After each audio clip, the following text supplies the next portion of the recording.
بسم الله الرحمن الرحيم. الحمد لله رب العالمين، والصلاة والسلام على أشرف المرسلين نبينا محمد وعلى آله وصحبه أجمعين. أما بعد. Mheshimiwa mgeni rasmi na mashekhe wote na viongozi mbalimbali, assalamu alaikum wa rahmatullahi wa barakatuh. Ndugu zangu, katika dakika hizi chache kati ya 7 hadi 8 ningependa kwa munasaba huu kuelezea umuhimu wa namna Qur'ani tukufu inavyowakusanya watu pamoja na namna Qur'ani tukufu ilivyokuwa ni mwongozo kwa umma. Ndugu zangu, Qur'ani tukufu ni kitabu cha Allah subhanahu wa ta'ala, Allah ambaye ndiye aliyetuumba na aliyeumba kila kitu, na kwa muktadha huo anajua mahitaji ya kila mmoja wetu, nini kina maslaha kwake na nini kina madhara kwake. Kwa hivyo Qur'ani hii itabaki kuwa ni mwongozo thabiti wa kweli katika kila sehemu na katika kila zama.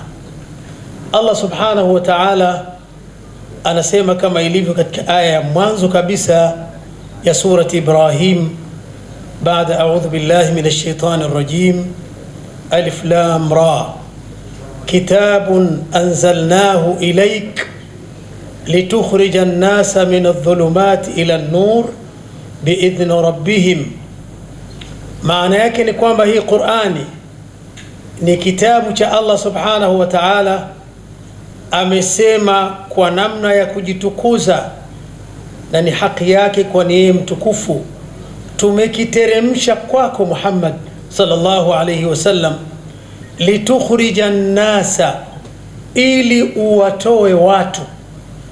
Hii ina maana Qur'ani inawafaa watu wakati mwingine ile dhati ya kuifuata, kwa sababu ni mwongozo wa kweli, hata kama watu hao pengine hawaiamini, lakini ikisadifu kwamba wanafuata maelekezo ya Qur'ani kwa namna yote itawasaidia na itawafaa.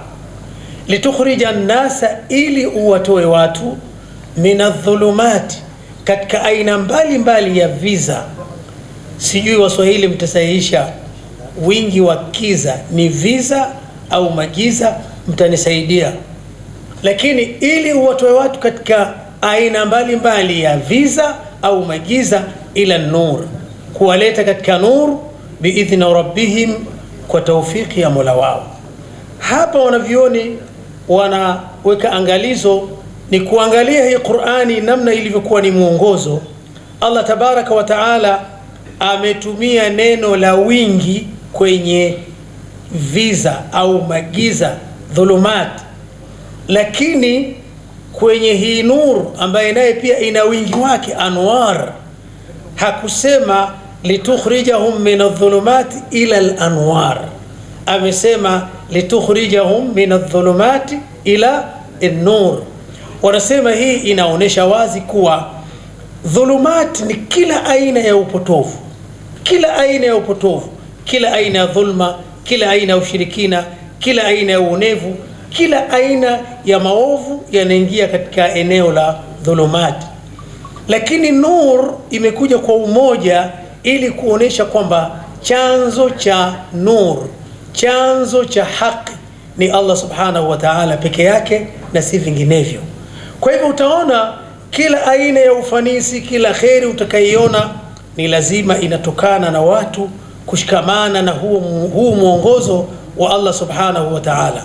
Sasa Qur'ani imekuja lengo kuu kuwatoa watu katika kila aina ya giza, aina ya dhulma, aina ya uonevu, aina ya majanga mbalimbali, ili watu waje katika nuru, yani mwongozo wa Mwenyezi Mungu subhanahu wa ta'ala. Kwa hivyo wakati zoezi hili linaelekea kufanyika la uzinduzi, ni lazima tujue umuhimu wa Qur'ani tukufu kwa watu, bila ya kujali wana imani za aina gani. Ama wale wenye imani kwao watafaidika na thawabu za kusoma Qur'ani, lakini pia watanufaika na kufuata huu mwongozo wa Qur'ani. Na Qur'ani kwa kuwa ni mwongozo, utafanya kazi kwa jamii yoyote ile ambaye itashikamana nao vizuri, itautendea haki katika kila eneo. Na watu wote wazuri duniani wanakuwa wale ambao wanalelewa na Qur'ani, na wanasema kama kuna wakati ambao watu wana haja ya kufuata Qur'ani na kulelewa na Qur'ani, ni huu wakati ambao tunao. Jamii zimepoteza mwelekeo, dhulma, maonevu yamekithiri.